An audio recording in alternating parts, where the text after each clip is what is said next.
Et bonsoir. Bonsoir à Yo, tous. Salut Joël. ça va? Ça va? On se retrouve comme tous les lundis, 21h, un petit peu 21h passé.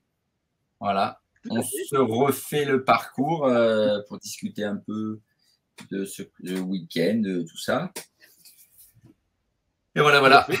Voilà. Moi, Alors, j'adore dans le générique, là, tu as mis un petit bandeau là, quand tu as créé ça.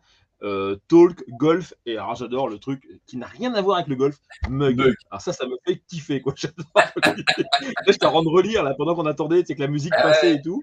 Et je me Qui dis, sert mais à il a rien, mis, je tu sais, crois. il a mis mug et tout. Mais j'en pouvais plus dans ma tête. Je me disais, mais c'est pas possible, quoi. Le truc, Mais ouais, ouais.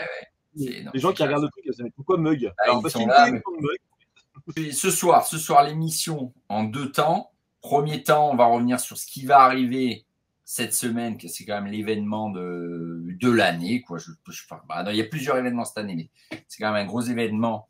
La compétition pour Hélène, on va parler de ça. Et dans ce deuxième temps, on parlera un petit sujet sur les golfs privés.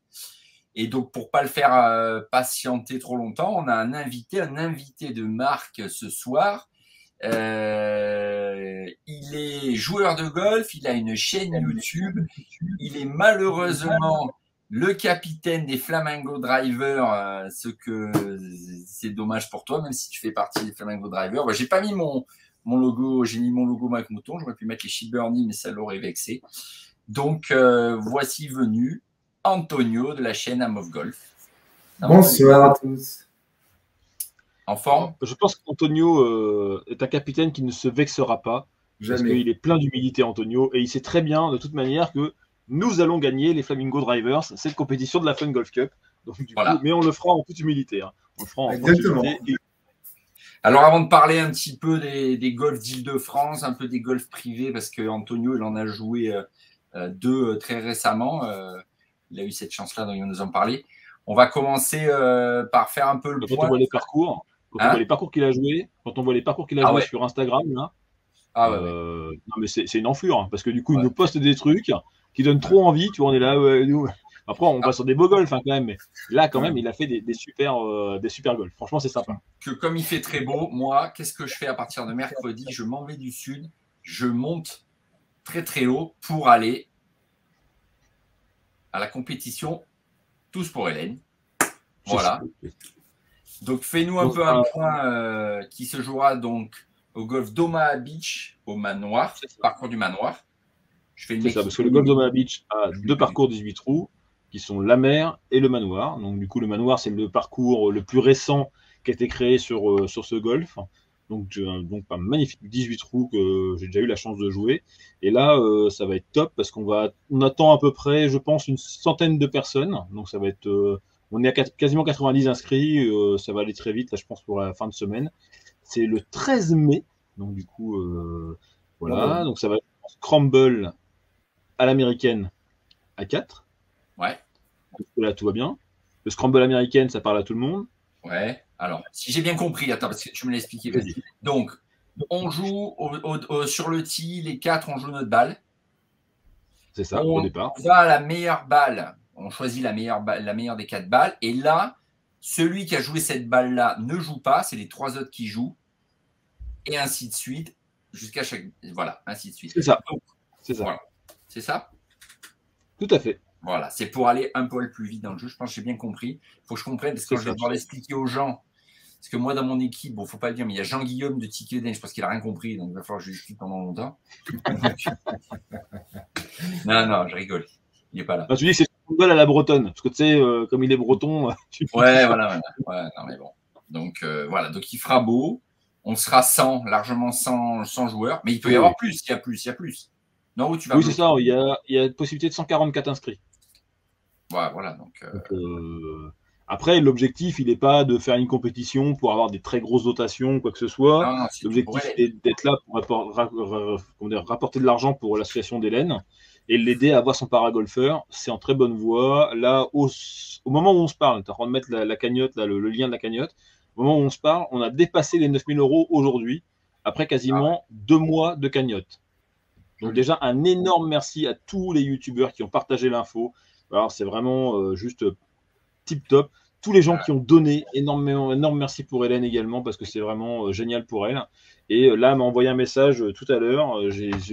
Elle a eu elle m'a envoyé je vais le faire en live, je regarde sur mon téléphone en même temps. Donc, elle m'a envoyé un message avec la somme, voilà, une bouteille de champagne à côté d'un drapeau de golf avec marqué 9 270 €. Donc, il y a un peu moins de 40 minutes. Ouais, super. Autant vous dire qu'elle est ravie. Ouais, on avait calculé que la compétition, elle pouvait avoir encore 2500, 3000 €, je crois, avec les inscriptions. Quelque chose comme ça, on avait dit. Oui, bah, si déjà on récupère même 2000 € sur les inscriptions, c'est top. Elle sera bien 11 000 €, c'est bien. Du bonus. Ouais, c'est du bonus. Le paragolfeur, c'est 25 000. Donc, du coup, ouais. on va y arriver. Ouais.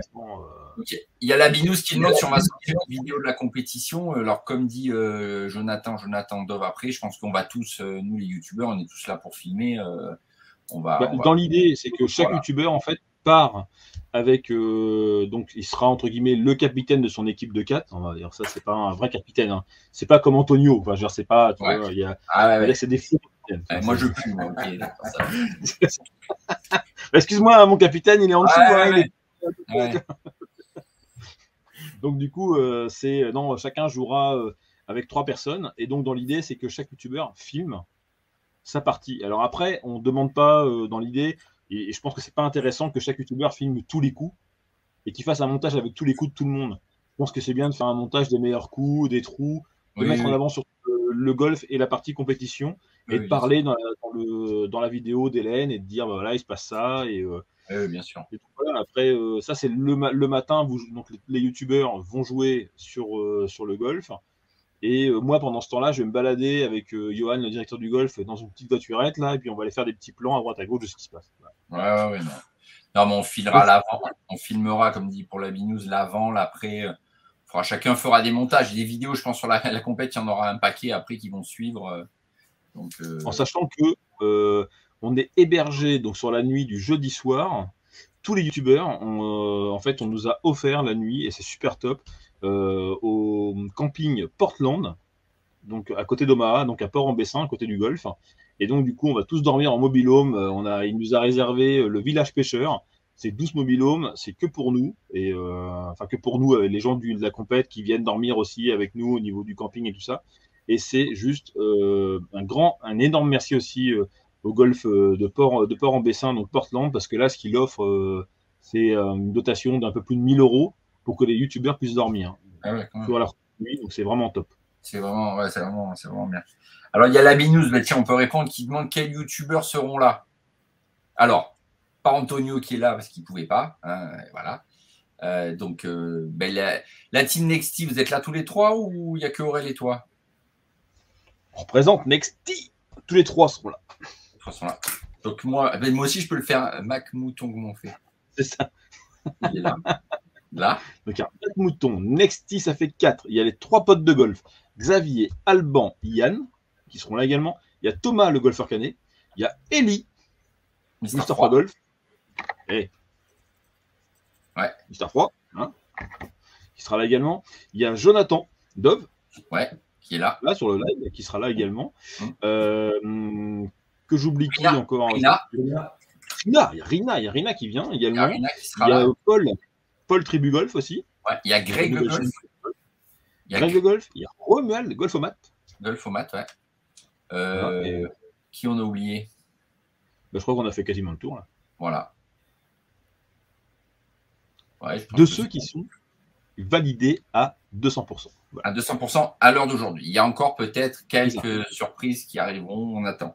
Et bien sûr, je le dis à tous les youtubeurs, n'oubliez pas ceux qui l'ont la balle logotée pour l'offrir à Hélène dans le support. Je ne sais pas si vous avez vu la story qui est en train de fabriquer Tivasion. J'ai vu que Tivasion était là sur le live. Donc, Tivasion l'a dit à tous les youtubeurs qui viennent de penser à prendre la balle logotée qui sera mise dans le support pour être offert à Hélène. Bon, j'en ai une de Mister Froid, je vais l'amener parce que je le connais, Eli, il va l'oublier. La sienne, je vais la prendre, il m'en refilera une parce qu'il va l'oublier, ce couillon. Donc, alors, Tivasion, qui fait partie des partenaires aussi de la compétition, parce qu'il offre aussi des cadeaux pour la compétition. Dans les partenaires, on va en citer quelques-uns, hein, parce que du coup, c'est quand même bien, si on peut le faire, on en profite dans cette émission-là. Également, donc effectivement, le camping Portland, on a aussi le Super U de Port-en-Bessin qui offre le barbecue du midi pareil, pour que ça coûte rien à personne et tout. Donc du coup, ça soit vraiment à 100% pour Hélène, l'argent qui sera récolté. Nous avons donc forcément le Golf d'Omaha qui met à disposition le parcours du manoir, ce qui est quand même pas rien sur la journée. Il l'a bloqué pour la journée. Donc c'est vraiment top. Nous avons donc Tivasion, comme j'ai dit. Nous avons aussi le Golf Passion de Caen donc, et de Granville. Ce sont 2 magasins de golf qui font aussi des grosses rotations en termes de lots. Nous avons également Decathlon Mondeville qui offre 2 énormes lots. Alors quand je dis 2 énormes lots, c'est 2 très gros lots. Qui c'est que je peux encore citer? Il y a Hello Golf également qui offre pas mal de lots. On a aussi l'entreprise Mulligan qui offre aussi un lot à chaque joueur. Chaque joueur aura un lot de golf. Donc, autant vous dire qu'il y a 100 personnes, il y a 100 lots. Ah ouais. Moi, je peux vous dire que la palette, elle est arrivée aujourd'hui. Ah ouais. Je le sais, j'ai vu la photo. La palette est arrivée. Donc, je peux vous dire qu'il y a du lot pour tout le monde. Bah, et ça, c'est Mulligan. On a qui aussi, j'ai pas envie d'en oublier, alors ça m'embêterait d'en oublier. On a la région Normandie aussi, qui offre, pareil, 3-4 cadeaux à chaque joueur. Du coup, l'association également par Hélène, donc l'association d'Hélène, qui voulait absolument remercier chaque personne qui venait jouer. Ils offrent à chacun une balle avec le logo de la compétition d'Hélène. On a également Golf Art Time. Alors, pour certains, tac. Je l'ai vu tout à l'heure. Anne fait des jolis dessins, des mugs, elle fait plein de trucs. Vous pouvez aller voir sur son site internet, il y a plein de trucs à vendre.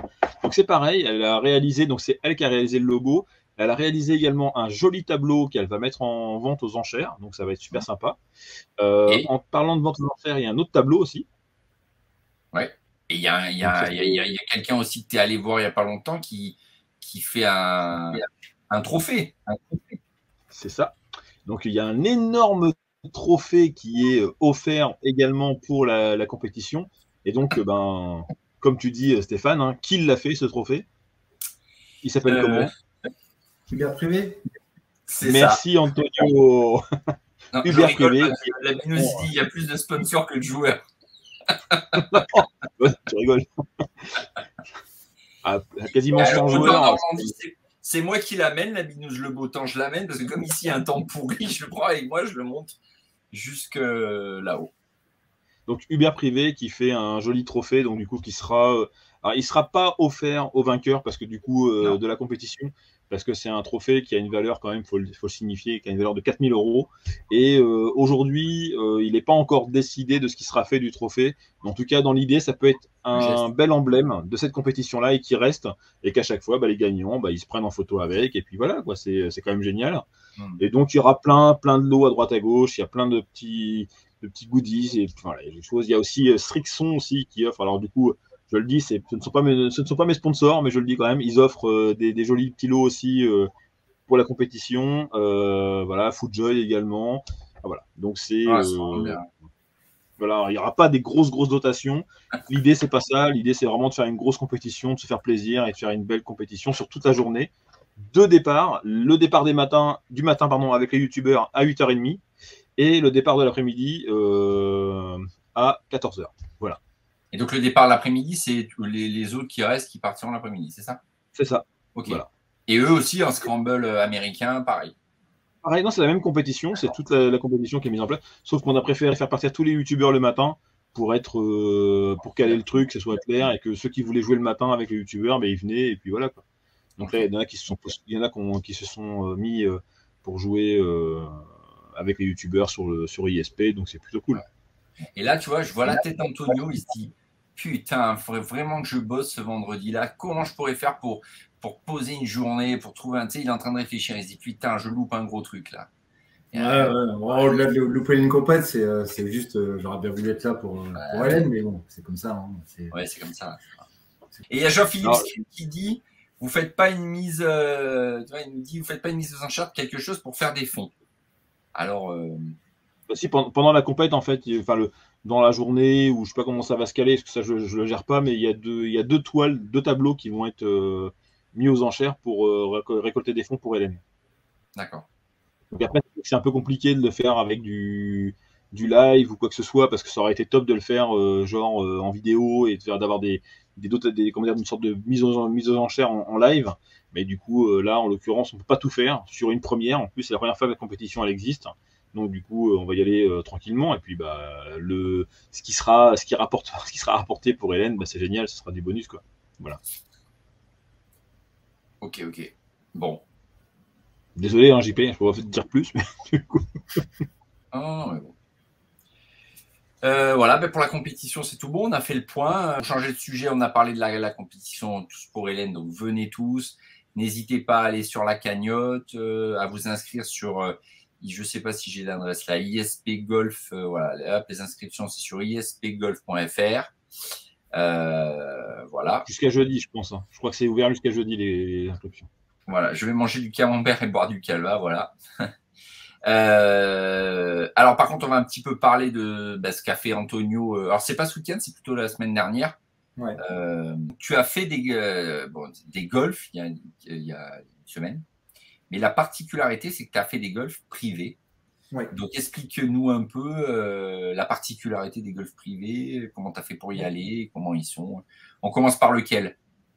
Alors déjà, globalement, en Ile-de-France, il y a, on va dire, il y a 4 types de clubs. Tu as tous les clubs affiliés Blue Green, U-Golf, que grosso modo tout le monde peut jouer. Ensuite, tu as les clubs, les clubs un peu indépendants, style Montgriffon, l'Isle-Adam, qui sont des clubs publics, mais avec beaucoup d'abonnés, donc c'est pas toujours simple de jouer, mais où les parcours sont impeccables. Et après, tu as 2 catégories de privés. Tu as les privés ouverts et les privés 100% fermés. Voilà. Donc là, dans les 2 que j'ai joués, le premier que j'ai joué, c'est le PIC, donc le Paris International Golf Club. Donc celui-là, c'est un club qui est privé, qui est 100% fermé. Donc là, pour y jouer, il faut avoir de la chance, connaître quelqu'un. Donc moi, le PIC, je le joue parce qu'en fait, le propriétaire du PIC, c'est un promoteur immobilier et j'ai un de mes meilleurs amis qui travaille chez lui.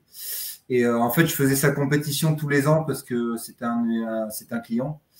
Et j'ai demandé une autorisation pour le faire découvrir à un de mes meilleurs amis. Donc, il l'a accepté. Donc, en semaine, j'ai payé mon green fee et donc on a pu jouer.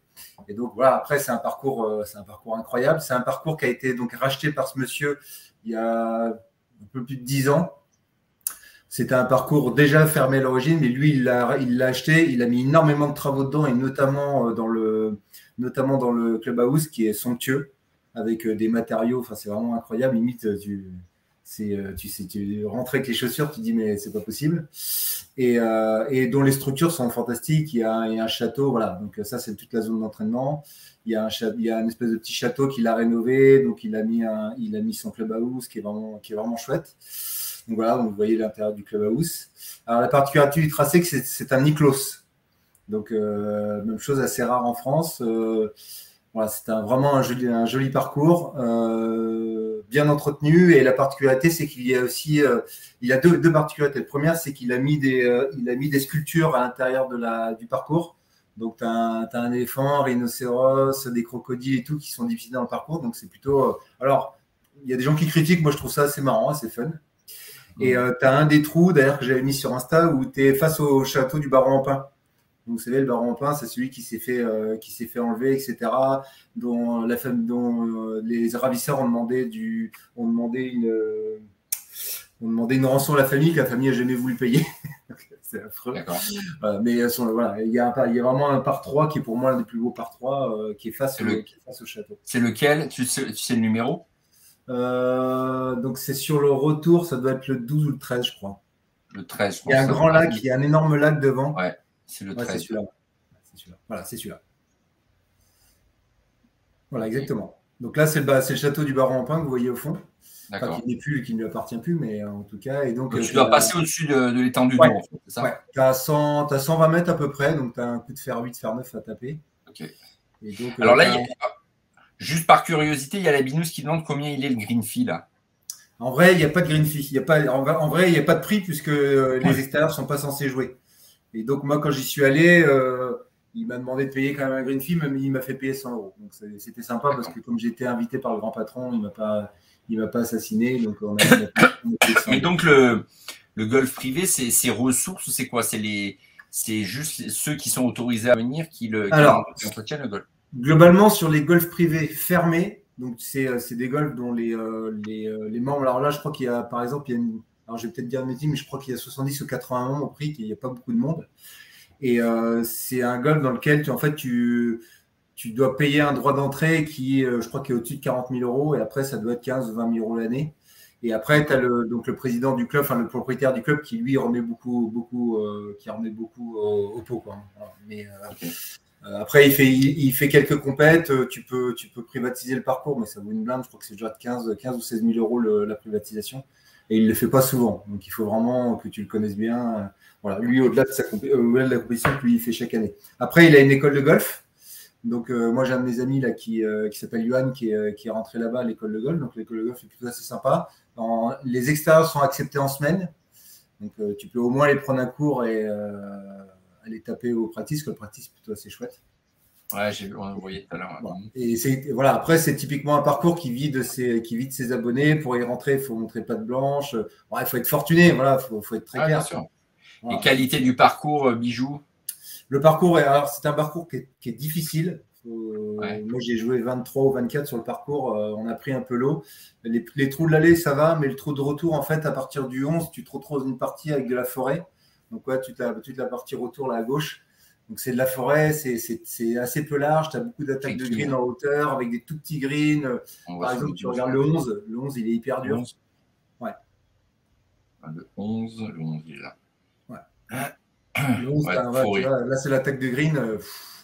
Voilà, c'est ça que tu attaques le green, tu es dans la forêt. Tu as intérêt à avoir le green et pas être à côté, quoi. Voilà. Sinon, tu finis forêt derrière. Voilà. Donc là, moi, j'ai mis un fer 5. Il me restait un fer 5 encore.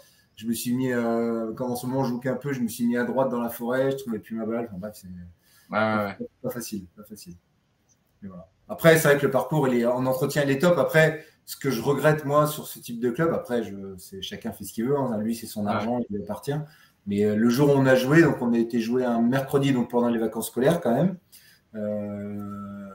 On était les premiers sur le parcours à 10h30. Et à 13h, on était 6 sur le parcours. D'accord. Ouais, après, ce que je trouve un peu triste, c'est que tu as un parcours qui est fantastique. L'entretien est vraiment impeccable, les greens sont top, l'environnement est vraiment magique, etc. Mais en réalité, personne ne peut en profiter. Alors après, voilà, c'est une façon de voir les clubs privés. Mais il se situe où en fait? Alors celui-là, il est à Baillet en France, donc il est au nord de Paris, il est entre l'Isle-Adam et Montgréson, grosso modo. D'accord. Voilà. Donc c'est vraiment un très très beau club. Rarement le copain qui a joué avec moi, il était content parce que je pense que lui, il ne pourra jamais le jouer outre la fois où je l'ai invité. Donc voilà, c'est ce qui est juste regrettable, c'est que les gens ne peuvent pas le voir, quoi. Alors, t'as la Binous qui dit, il faut payer ses fouettements, mais il dit c'est catastrophique pour l'image du golf. Ouais, on va dire, je le rejoins un peu dans le sens que c'est le mauvais côté, ce qui rend pas la démocratisation du golf. C'est toujours ce côté où il reste. Ouais, mais oui et non. Après, là, on pourrait débattre pendant des heures là-dessus, mais tu vois, il y a peut-être un moment donné, tu vois, tu as des golfs comme ça où c'est peut-être bien aussi de garder un peu le côté golf prestige. Dans certains golfs. Enfin, je sais pas, après, moi, c'est une image qui me gêne pas. Si autour, on arrive à démocratiser, après, ça peut être des golfs qui sont ouverts, par exemple, juste une fois dans l'année pour une grosse compète, pour des gens qui vont se battre toute l'année pour aller jouer. Et, moi, le truc qui me gêne, mais c'est dommage que c'est ouvert pour une question d'argent, en fait. Ou c'est des gens qui, tu vois, comme tu dis, il faudrait qu'ils arrivent à l'ouvrir de temps en temps. Quitte, je sais pas, moi, ils mettent un niveau d'index ou un truc comme ça, ou je sais pas, ils trouvent un critère pour que tu puisses quand même le jouer, quoi. Écoute, là après, le sujet, c'est que le propriétaire, lui, a une vision du golf très très fermée, très très élitiste. Voilà, lui, c'est sa façon de voir les choses. C'est pas le cas. Et lui, il en prend une grosse partie de du financement à lui pour lui. Hein, c'est son oui, voilà. Et voilà. Donc, après, c'est encore le pic, c'est encore un autre sujet. Mais aujourd'hui, tu prends d'autres golfs qui étaient très privés et qui commencent à s'ouvrir. Tu prends par exemple Saint-Nom-la-Bretèche. Là, j'en parlais aujourd'hui avec un pro qui le joue souvent. Saint-Nom-la-Bretèche, c'est un club qui était vraiment très très fermé, où notamment tu avais tous les joueurs du PSG qui allaient là-bas. C'est un club par exemple qui maintenant ouvre en août, c'est en août ou en juillet, je ne sais plus, un mois pour que les gens viennent jouer au Greenfield. Donc tu vois, je trouve que la formule n'est pas bête. Il garde le côté exclusif, mais il laisse quand même les gens pendant un mois jouer, pendant une période où il y a moins de monde. La Binous, il dit Fontainebleau, il est ouvert en semaine, un exemple. Oui. C'est un golf privé alors, c'est ça qui est ouvert en Oui, semaine. alors Fontainebleau, il fait partie des golfs comme Saint-Germain-en-Laye, qui est le deuxième golf que j'ai joué, qui aujourd'hui, pour des raisons, je pense, ils s'en défendent, mais je pense quand même pour des raisons financières, s'ouvre en semaine, parce qu'ils se rendent compte qu'aujourd'hui, les membres, sont quand même globalement vieillissants. Ce sont des gens aujourd'hui, et puis aujourd'hui, notre génération, moi très clairement, avec tout l'amour que j'ai pour le golf, mettre 10 ou 15 000 euros pour jouer toujours le même golf, non merci. Enfin, voilà, moi, je suis un itinérant, j'aime découvrir les golfs. J'ai beaucoup d'amour pour mon golf de l'Isle-Adam, mais aujourd'hui, j'ai appris à jouer sur le golf de l'Isle-Adam. La vérité, c'est que quand j'allais dans d'autres parcours, je ne savais pas jouer. Ça ne veut pas dire que je suis beaucoup mieux, mais en tout cas, au moins, j'appréhende aujourd'hui la façon de jouer sur d'autres parcours, des parcours que tu ne connais pas, tu rencontres d'autres gens. Enfin, tu vois, je trouve ça bien. Et moi, je ne me vois pas payer 15 ou 20 000 balles pour jouer toujours le même parcours avec toujours les mêmes personnes. Ce n'est pas ma conception du golf. Après, voilà. Après, je pense que quand même pour des raisons financières, aujourd'hui, des golfs comme Saint-Germain, des golfs comme Fontainebleau, des golfs comme Fourqueux, qui sont que des golfs privés autour de Paris, sont obligés d'ouvrir aujourd'hui enfin, pas obligé, je ne sais pas, mais en tout cas, je pense que pour leur pérennité financière et pour leur réputation, quelque part, ils s'ouvrent. Et là, par exemple, j'en discutais j'ai joué avec le pro aujourd'hui qui s'appelle Julien Grillon, qui est le pro du golf d'Isabella, qui est un petit golf très, très sympa, très mignon, qui était un golf associatif à l'origine qui était très fermé. Et il me disait que le nouveau directeur, lui, a voulu trop ouvrir. Donc, du coup, il s'est pris visiblement un peu quelques réticences de la part des anciens membres, mais au fur et à mesure, il est en train d'ouvrir. Donc, le golf d'Isabella est ouvert en semaine et quelques samedis quand c'est pas trop pris pour que tu puisses venir y jouer. Du coup, pareil, voilà. Mais je pense qu'en tout cas, je mets à part les autres clubs privés que je ne connais pas hors d'Île-de-France, quoique j'ai entendu parler que les boards, ça allait pas forcément très très bien et qu'ils réfléchissaient aussi à ouvrir. Mais je pense que l'avenir du golf privé, à un moment donné, avec une population de golfeurs qui vieillit, avec des jeunes comme nous qui n'ont pas forcément envie de payer des fortunes, quand bien même on gagne bien notre vie, à un moment donné, ils vont être obligés de s'ouvrir. Je pense que la formule qu'a Saint-Germain ou Fontainebleau, c'est des bonnes formules. On y est bien accueillis. Là, Saint-Germain, on était bien accueillis. Fontainebleau, on est toujours très bien accueillis. Pour autant, voilà, le parcours est impeccable. C'est une belle expérience. Le green fee est un peu cher. Mais voilà, au moins, tu payes 120 ou 130 balles, mais au moins, voilà, tu te dis que voilà, tu joues quelque chose d'exceptionnel et ça fait plaisir, quoi. Ouais, c'est ce que dit la Binous, tous les membres des golfs dans 20 ans, ils seront au paradis des golfeurs, quoi. C'est ça. C'est ça, après. Et donc, sur Saint-Germain-en-Laye, donc c'est un autre golf privé que tu as fait. Oui. Donc, je vois là, il y a 2 parcours. Et là-bas, par contre, donc, lui, il est ouvert de temps en temps, quand même, celui-là. Alors, lui, il est ouvert en semaine. Tu peux venir jouer en semaine. Donc, tu réserves ton green fee, tu peux venir jouer en semaine. Ouais. Alors, eux, ils font énormément de compétitions. Donc, moi, j'ai joué 7-8 fois. C'est un parcours très sympa, un peu un parcours... comment je peux dire ça, un peu à l'anglais, tu sais, avec un petit, il est sur certains aspects, il ressemble un peu à Fontainebleau sans les dénivelés, avec un peu moins de forêt, mais joli parcours, bien entretenu, golfique, tu t'amuses, tu peux envoyer du driver, voilà, tu es bien accueilli, il y a une jolie terrasse où tu peux boire un coup et manger, c'est plutôt assez chouette. Par contre, pour les tenues, alors pour les messieurs, on n'a pas droit chemise polo sans col, sans manches, les jeans de Nîmes, les pantalons courts, les survêtements, les shorts trop courts ou flottants, les sockets en dessous de la cheville. Ouais. Bon. La réalité, c'est que à part le jean, il ne pas grand chose. Non, je pense, mais bon. Globalement, donc les téléphones portables ne sont pas autorisés dans l'enceinte du clubhouse, c'est sur le parcours. C'est con, moi je filme avec ça. Hein. Ouais, alors ça c'est une autre particularité de certains golfs privés à Paris. Par exemple, moi j'ai joué le golf de Joyenval, donc qui est un golf qui reste dans les golfs privés fermés. Et le golf de Joyenval, je crois qu'ils ont même des brouilleurs sur le parcours parce que les membres ne supportent pas. Et moi, je trouve ça pas si bête en fait. Les membres ne supportent pas que les téléphones, les gens prennent les appels. Et je crois qu'il y a, non pas Vinay, il y en a un autre aussi où c'était tu ne recevais pas. En fait, quand tu passes, tu arrives sur le parcours, toute la connexion se coupe. Donc tu ne peux pas jouer. En fait. Tu peux pas moi, je crois que tu joues sur des golfs où c'est des actifs, quoi. C'est des gens qui travaillent. Nous, on joue sur des golfs de retraités. Ils n'ont pas d'appel. Ouais, mais c'est vrai que nous, mais c'est un peu insupportable, hein, je te cache pas. Moi, j'invite assez régulièrement dans le cadre de mes activités des clients qui voilà, avec qui je bosse et allez, 2 fois sur 3, ils prennent 12 appels pendant le programme. C'est pas très cool, franchement. Non, surtout, c'est c'est pas ma conception du golf. Moi, je sais que quand je suis au golf, je coupe tout, j'oublie tout. Alors, c'est vrai que j'ai mon téléphone parce que je filme avec, quoi, mais voilà, je coupe tout. Labinous, pour répondre à tes questions, Ozoir, oui, j'ai déjà joué. J'ai joué pareil, c'est un privé ouvert. J'ai joué Tu l'as pas 6-7 fois. filmé? C'est un très, très Tu l'as joli pas golf. vlogué? Ozoir, non. Non. Qui c'est qui l'a vlogué? Je l'ai déjà vu en vlog, Ozoir. Ouais, c'est possible. Bah, peut-être moi, c'est peut-être son coin potentiellement. Ozoir, c'est peut-être. Ouais. Mais Ozoir, ouais, c'est un très joli parcours, un petit écrin, c'est un très joli parcours Ozoir. Vers chez nous, on a un golf aussi comme ça qui est dans le Loir-et-Cher, là, qui est privé. C'est un golf, c'est les boards. Et oui, coup, j'en parlais tout à l'heure. Ouais. Et du coup, c'est pareil, c'est un golf qui est là, le droit d'entrée, il est assez, c'est assez costaud. Ce que je trouve dommage, les boards, c'est qu'en fait, les boards, ils ont ouvert le new course, ils ont fait énormément de pubs dessus pour que les gens, en pensant que les gens allaient venir au board, et ils allaient attirer de la population, tu vois, active, qui avait beaucoup de pognon au board. Donc, ils te laissaient jouer une fois, donc tu avais le droit de jouer une fois au board. Et si tu jouais une deuxième fois, tu n'avais plus le droit, sauf si tu disais non. Mais je pense que les mecs, ce qu'ils n'ont pas compris, c'est que, bon, déjà, il y a énormément de golf en Ile-de-France. Et aujourd'hui, au prix qu'ils veulent les boards, c'est hallucinant. Déjà, tu veux jouer aux S, c'est déjà 150 balles pour jouer aux S. Alors, c'est fantastique, les S, mais 150 balles, le parcours, il a intérêt à être top parce que à 110 balles, tu joues Saint-Ger et Saint-Ger, il est parfait, tu vois. Enfin, bon, après, bon. Alors, par chez moi, j'ai celui-là de golf. C'est un Videoban, toi? Ouais. Mais il n'y a que Lefty qui peut le jouer. Bah, Videoban, c'est comme Morfontaine. Videoban, si tu connais pas quelqu'un, tu peux pas le jouer, quoi. Ah ouais, Lefty, lui, tous les étés, il vient, il le joue. Ouais. Mais, alors, moi, j'ai un plan aujourd'hui. Peut-être que je le prendrai un jour. J'ai un de mes amis qui a une entrée à Morfontaine. Donc, je peux y jouer, mais c'est 400 €. Ah ouais.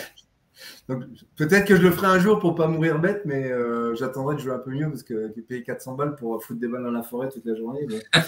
C'est cool.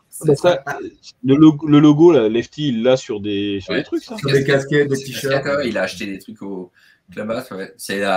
C'est une carapace de tortue parce que là-bas, on a les tortues d'Herman qui sont. Ah, mais il a son sac. C'est ça que Lefty, c'est. Il a ça dessus, ouais. Ouais, il a beaucoup.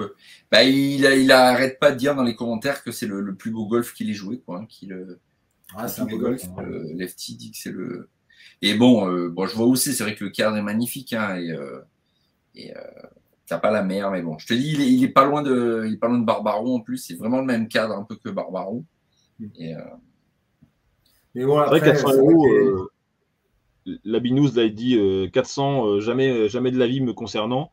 Tu te fais plaisir, quoi. C'est un investissement pour te faire plaisir, quoi. Comme tu dis, c'est pour jouer une fois, quoi. Voilà. Bah, tu vois, aux États-Unis, le concept n'est pas con. Aux États-Unis, aujourd'hui, la plupart des privés, alors à part les Augusta, etc., mais tous les types ici, aujourd'hui, c'est des golf c'est de public, dont les green fees varient entre 200 et 500 $. Mais il y a des parcours, bon, tu vas jouer le TPC Sunderling, tu vas jouer le Sawgrass.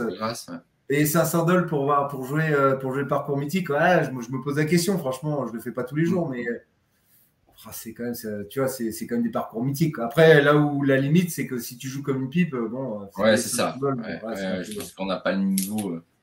Non, c'est sûr. Mais bon, après, on en parlait l'autre jour avec la pro du golf du Perche, là, du golf où on joue un petit peu avec Aurel aussi, et Pascal. Et on lui dit justement, c'était le midi, elle était en train de manger, et puis il y avait derrière elle une diffusion d'une compétition à Pebble Beach. Et je lui disais, je sors comme ça bêtement, je fais, c'est con, nous on n'aura jamais le niveau pour aller jouer là-bas, quoi. Mais je disais pas nous, elle compris, parler de nous, où je me disais, moi je me vois mal jouer sur ce parcours avec le niveau que j'ai actuellement, ou que ce soit pour justement, comme tu le dis, si tu joues comme une pipe le jour où tu y vas et que tu es quand même sur un parcours qui est top. Et du coup, elle me dit, après, il n'y a pas de mauvais ou de bons golfeurs à ce niveau-là, et si on a envie de se faire plaisir, il faut se faire plaisir. Elle dit clairement, elle dit, voilà, demain, si tu as la chance d'aller sur un parcours comme ça, il faut y aller, quoi. Après, elle a raison, hein. Moi, j'ai fait des parties aux nationaux avec des mecs qui levaient à pelle à balle, hein. Ils ont vécu l'enfer, mais ils étaient aux nationaux, donc ils étaient contents. J'ai joué avec c'était, je sais plus quelle nationalité ils étaient. Ouais, mais Natio, il t'impose un index, non, pour jouer quand même. Bah, ça dépend, les étrangers, visiblement, quand ils réservent, pour peu qu'ils aient un tour opérateur, tu sais, qu'il leur achète un truc. parce que comme le Natio veut s'ouvrir à l'international et que je sais qu'ils ont fait beaucoup de pubs pour que les gens viennent au Natio, Rider, etc., je crois qu'ils étaient assez, lâches, entre guillemets, sur certaines périodes pour les étrangers. Et je te dis, moi, j'ai fait une partie, on était deux, nous. Bon, déjà, nous, on a joué genre plus 25 ou plus 26, tu vois, on a perdu 12 balles, mais bon, on s'est amusé. Eux, ils n'ont pas levé une balle de la partie, mais ils étaient contents. Hein. Ils ont poussé la balle pendant toute la partie. Et ils étaient la Ryder Cup. Tu vois, il y avait la part de rêve. Donc, elle a raison, hein, je pense que t'as pro. Hein, t'as quand même raison. Hein. Non, mais carrément. Non, mais après, moi, je lui ai pas dit, tu vois, à aucun moment, je trouve que son discours, il se tient, dans le sens où, effectivement, si tu as la chance de pouvoir faire ce genre de choses, bah, il faut le faire. Après, tu as une appréhension. Moi, je sais que la première fois que je suis allé jouer au National, j'étais. Je me disais mince, parce que tu vois, tu penses à la Rider, tu penses à tout ça, tu te dis bon, faut pas faire une carte pourrie, faut pas jouer mal. Puis au final, tu fais le premier drive, tu fais ton premier drive, ton premier départ, puis après c'est parti quoi. Tu joues ton niveau. On joue des jaunes, hein, donc on est quand même vachement avancé, tu vois. Entre les jaunes et les bactis, tu vois, sur la plupart des golfs, l'Isle-Adam, entre les jaunes et les bactis, c'est pas du tout le même parcours, tu vois. Alors, donc faut pas se prendre la tête, tu vois. Puis même, si tu as envie de jouer, tu vois, par exemple, tu as envie de jouer Peeble, tu le joues au plus près, c'est tout. Ou tu vois, le Sawgrass, qui est un parcours assez long, bah au pire, tu le joues plus près, puis voilà, hein, c'est. Et à un moment donné, il faut pas se prendre la tête, tu vois. Après, moi, c'est toujours juste de dire, tu payes 500 $ et tu joues comme une pipe. Mais bon, je pense que si j'y étais, j'y jouerais quand même, tu vois. Voilà. Moi, je suis un peu jaloux là, actuellement de Charles Lamourette, là, avec les vidéos qu'il fait, comment dire, en Angleterre. Là, j'aime bien ces golfs-là. C'est des golfs qui me plaisent, des golfs anglais. Bon, messieurs, merci Antonio pour. Merci à vous. Toujours un plaisir d'échanger. On n'oublie pas, je remets qu'il y a la compétition Tous pour Hélène le 13 mai. C'est ça, hein? C'est demain. C'est demain, vendredi, mais venez. On s'inscrit sur ispgolf.fr et c'est au Golf Doma à Beach, le manoir. Donc, je pense qu'on va se régaler. Hein. Je pense on va très bien à vous, les amis. Ouais, il va faire beau et tout. Lundi prochain, je pense qu'on fera un débriefing dans cette émission de la compète pour Hélène. Je pense qu'on aura pas mal de choses à dire. Voilà, quoi. Merci, messieurs. Bonne soirée. Merci. Je pense très bien à vous. À la prochaine. Ciao, ciao.